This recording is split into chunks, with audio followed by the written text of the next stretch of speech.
The church was silent, draped in white roses and simmering anticipation. My fiancé, Liam, stood at the altar, his smile as polished and hollow as a porcelain doll's. Beside him, my sister Amelia glowed in her maid-of-honor dress, the picture of sisterly devotion. My parents beamed from the front pew, their pride practically radiating off them. They looked like the perfect family, celebrating the perfect day. The priest cleared his throat, his voice echoing in the cavernous space. If anyone here has any reason why these two should not be joined in holy matrimony, speak now or forever hold your peace. A collective breath was held, a theatrical pause before the final vows. I saw Liam squeeze Amelia's hand, a quick, secretive gesture they thought no one saw. But I saw. I had been seeing everything for months. Slowly, deliberately, I rose from my seat in the second row. A ripple of confusion went through the guests. My mother shot me a look that was pure venom. A silent command to sit down and stop making a scene. I ignored her. All eyes were on me as I stood there, calm and still. I wasn't there to object to the marriage. I was there to deliver a wedding gift they would never forget. They thought this was their victory, the final step in a long and painful betrayal. They didn't realize that their wedding was not an ending, but a beginning. The beginning of their public ruin, funded and orchestrated by me. You're probably wondering why I would let it get this far, why I would stand by and watch my own sister marry the man who was supposed to be mine. To understand that, you have to understand the gift I was about to give them. And to understand the gift, you have to know that it wasn't born from sadness, but from a cold, hard, and liberating fury. This wasn't just about a stolen fiancé. This was about a stolen life, and I was finally here to take it back. My family operated on a simple, unspoken system. There were 2 daughters. One was to be cherished, the other was to be used. My sister Amelia was the cherished one. She was the porcelain doll on the mantelpiece, too precious to be touched by the harsh realities of life. I was the sturdy, unremarkable footstool, there to help everyone else reach higher. From our earliest days, this dynamic was set in stone. If Amelia scraped her knee, it was a family tragedy that required ice cream and a week of coddling. When I broke my arm falling out of a tree, my father's first words were, "I hope you didn't damage Mrs. Henderson's fence." Amelia learned quickly that the world, or at least our small corner of it, would bend to her will. Anything she wanted, she got. Often what she wanted was mine. I once saved up for months to buy a beautiful, second-hand bicycle. The day I brought it home, gleaming and proud, Amelia burst into tears. She didn't have a bike that nice. It wasn't fair. The next morning, it was gone from the garage. My parents told me they had sold it. Amelia was too upset, my mother explained, not even looking at me. You need to learn to be less selfish. They gave her the money to buy a new dress. I never saw a cent. This pattern of sacrifice was my entire childhood. I gave up my spot at summer camp so Amelia could go on a beach trip with her friends. I gave up my time to tutor her in math, only for her to take all the credit for her passing grade. I was conditioned to believe that my needs were secondary, that my purpose was to serve as a stepping stone for her happiness. My parents weren't just neglectful, they were active participants in my erasure. They groomed me to accept injustice as a form of love.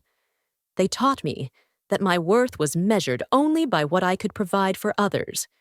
It was a cruel and effective education, and it was the reason that when I finally found a man who saw me, who truly saw me, I thought I had escaped. I had no idea I was just setting the stage for their greatest betrayal yet. I met Liam during my second year of community college. He was different from anyone in my family. He was quiet, observant, And when he looked at me, I felt seen for the first time in my life. He didn't want anything from me. He just seemed to enjoy my company. He was studying business and had a clear plan for his future, a future he quickly started including me in. He'd talk about the house we'd one day own, the places we'd travel, the life we'd build that was entirely our own. He was my great escape, the living, breathing proof that I could have a life beyond being Amelia's shadow. When I finally introduced him to my family, they were impressed. My parents saw his ambition as a sign of security. Amelia, however, saw him as a challenge. She laid on the charm, batting her eyelashes and laughing at his jokes with a little too much enthusiasm. "He's wonderful, Clara!" she gushed afterward. "You're so lucky. I hope I can find someone like him one day." I mistook her envy for approval. I was so starved for a normal, happy family dynamic that I projected it onto them. I wanted to believe that they were all happy for me. The trouble started subtly. Liam, wanting to be part of the family, started spending more time at my parents' house. Soon, Amelia's little requests began. "Liam, you're so strong. Can you help me move this bookshelf? Liam, you know about cars. Can you take a look at mine?" They were small, innocent favors, but they were tests. She was gauging his willingness to please her, to put her needs on his radar. He, being a kind person and wanting my family to like him, always obliged. He didn't see it as crossing a line. He saw it as being helpful. I tried to tell myself it was nothing, that I was just being paranoid after a lifetime of being second best. But every time I saw her look at him, a cold knot would tighten in my stomach. She wasn't just being friendly. She was shopping, and she was standing in my closet. Liam and I got engaged a year later. He proposed in our small apartment, the first space that had ever felt truly mine. He slipped a simple, elegant ring on my finger and promised me a lifetime of being first, of being chosen. For the first time, I believed it. My family threw us a party.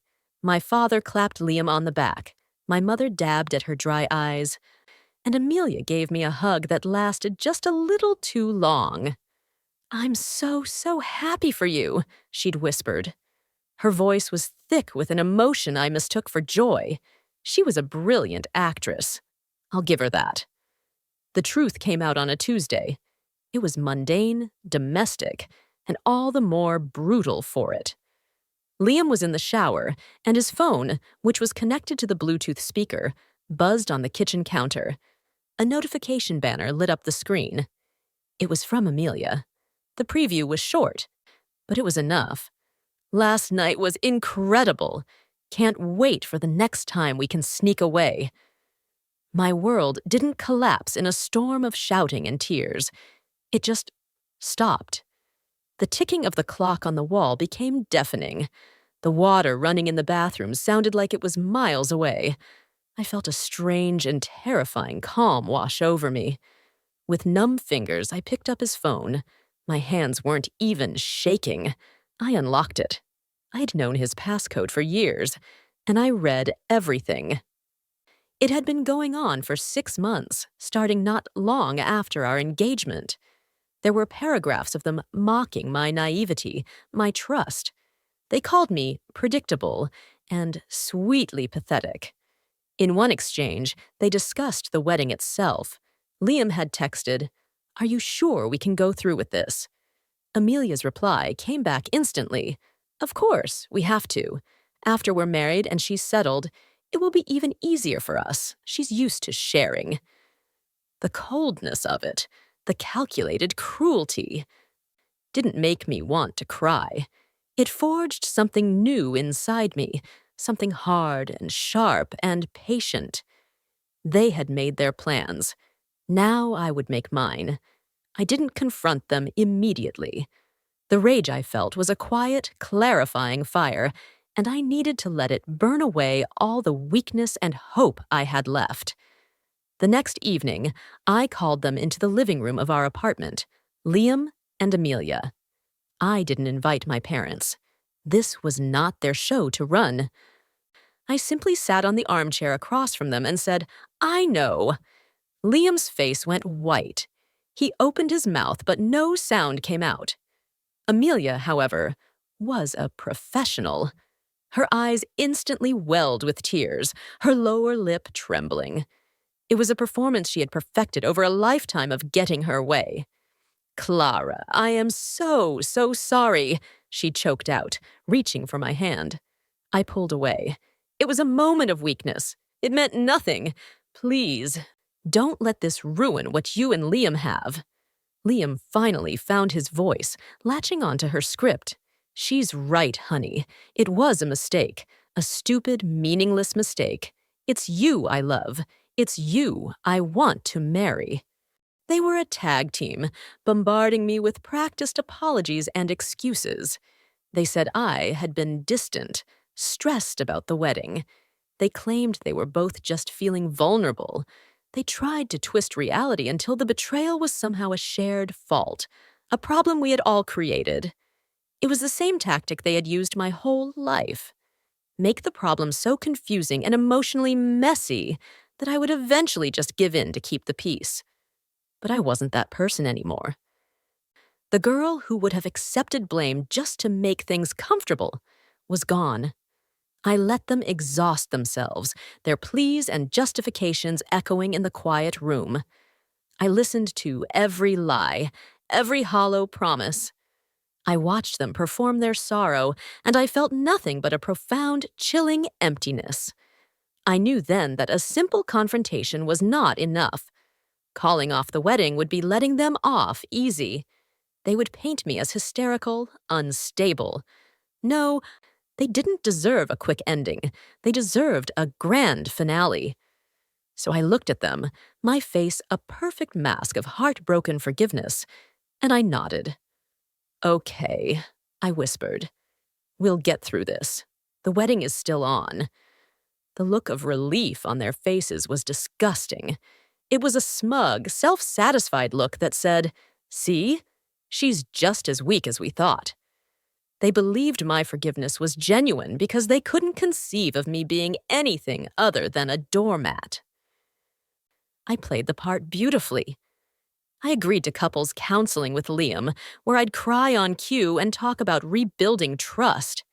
I had long, tearful lunches with Amelia, where I'd let her prattle on about her moment of weakness, while I nodded sympathetically. I became the picture of a wounded but resilient woman, determined to save her relationship. They ate it up. They were so busy congratulating themselves on their successful manipulation that they never once thought to look beneath the surface.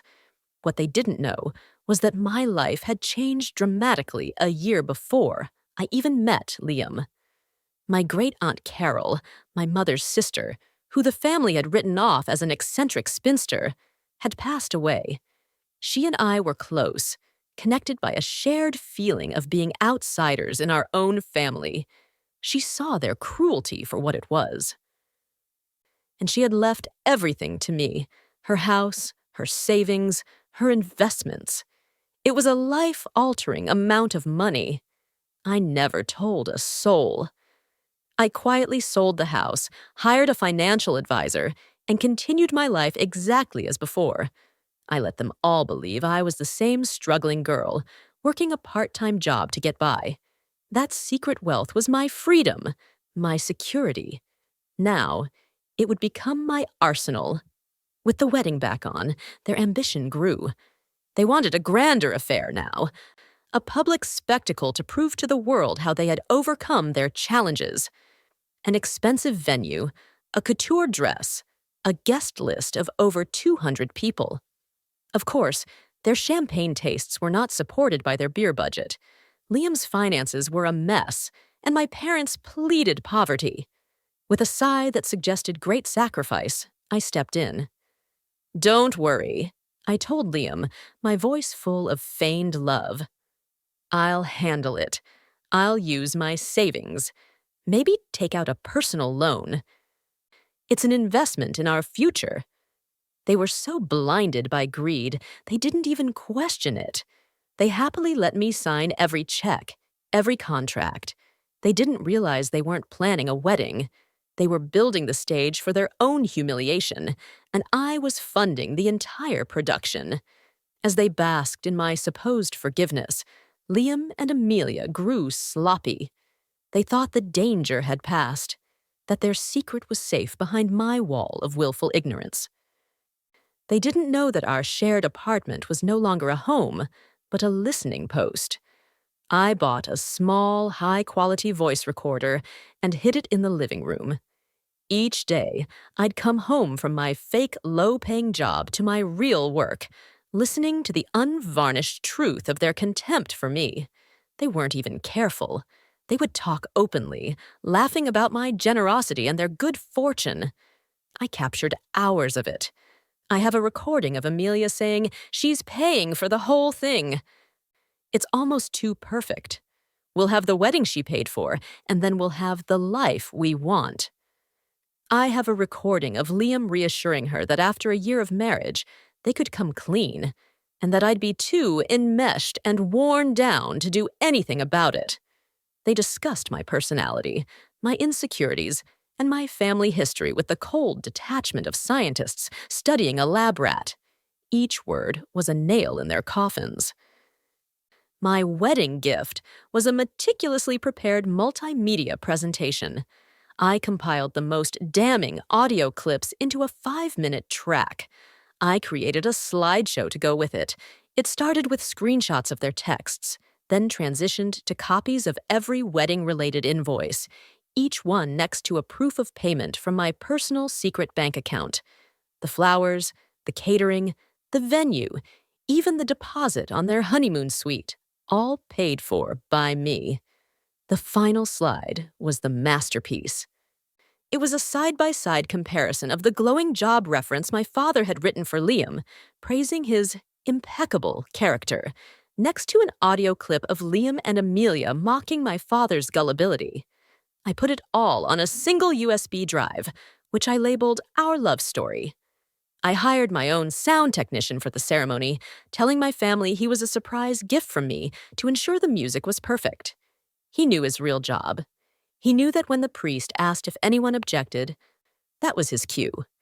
The wedding day arrived, bright and sunny. As I put on the beautiful white dress they had picked out, and I had paid for, I felt nothing but a serene, focused calm. It was time. I walked down the aisle on my father's arm, a vision in white lace that I had paid for. He squeezed my hand, whispering how this was the happiest day of his life. I smiled back, a serene, empty smile. At the altar, Liam took my hand. His was damp with sweat. He looked into my eyes and said, "I can't wait to spend my life with you." I almost felt a flicker of pity for him. He had no idea that his life, at least the one he knew, was about to end in approximately 7 minutes. The ceremony proceeded. The priest spoke of trust, love, and fidelity. The irony was so thick I could taste it.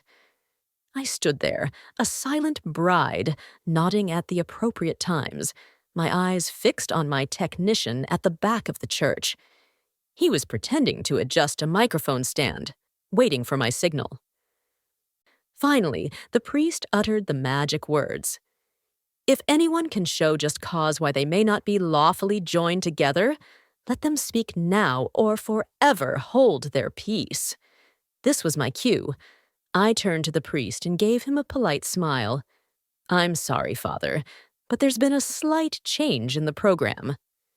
Before he could react, I took the wireless microphone from its stand. I turned to face the hushed crowd, my fiancé, and my sister. Liam's smile faltered, replaced by confusion. Amelia looked annoyed.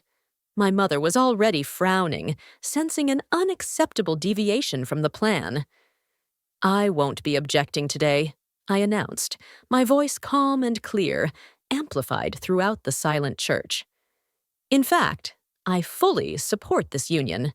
Liam and my sister Amelia are a perfect match. And as a wedding gift, to honor their very special secret bond, I've prepared a short presentation. I gave a sharp nod to the technician. The lights dimmed. The large screens on either side of the altar, which everyone assumed were for a photo montage, flickered to life. The first thing the congregation heard was Amelia's voice, captured in perfect digital clarity, laughing. "Can you believe she's paying for all this? It's our dream wedding, and she's footing the bill." The first thing they saw was a screenshot of Liam's text message to her. "Don't worry. After a year, she'll be too worn down to leave."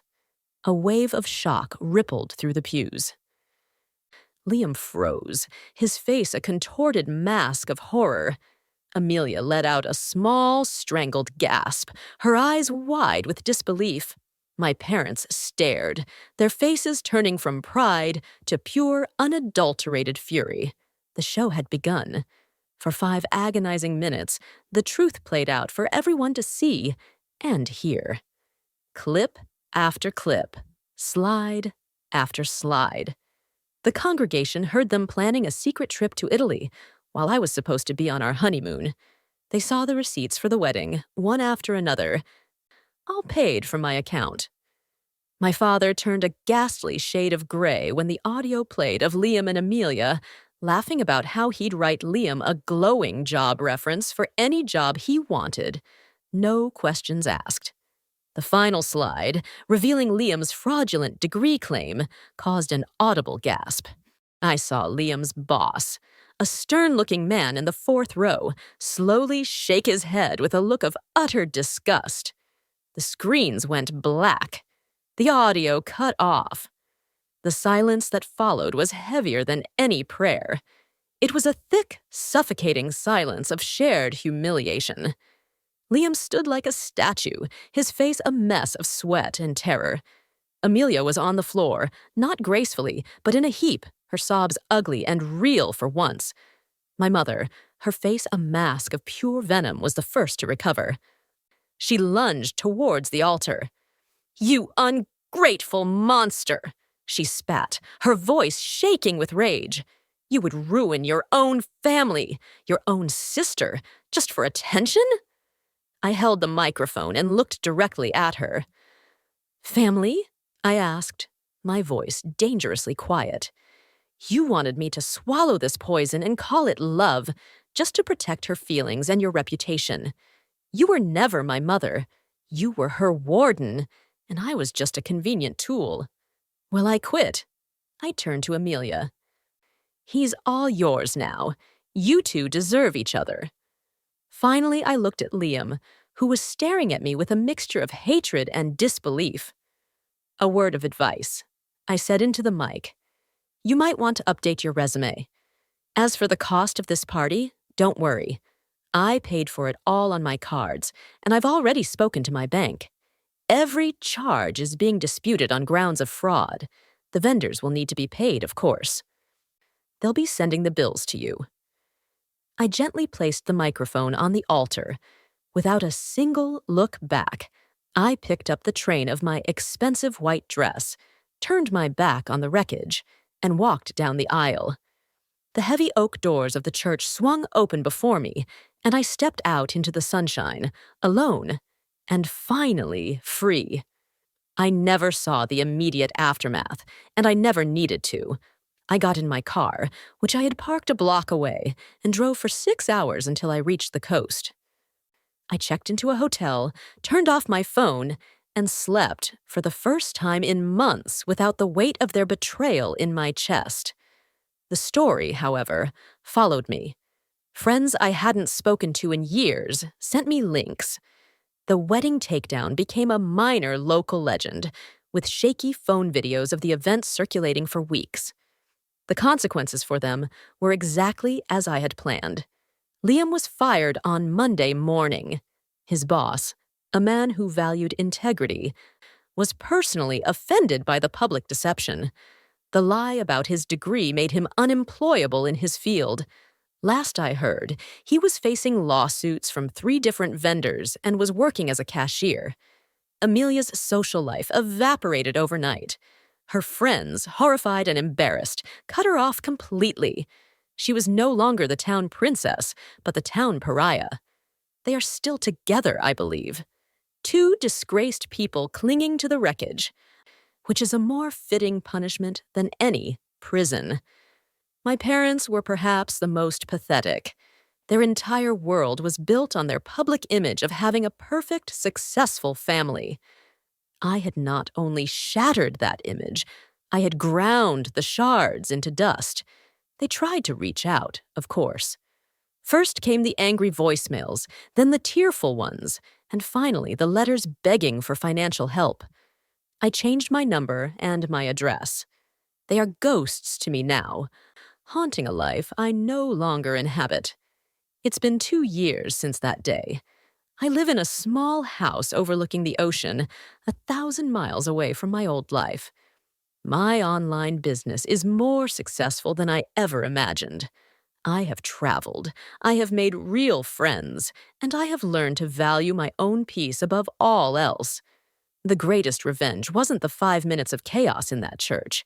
The greatest revenge is my quiet, happy life. It's the morning coffee on my porch, the silence that is filled with peace instead of tension, and the profound, liberating realization that my worth was never theirs to give, and it was certainly never theirs to take away.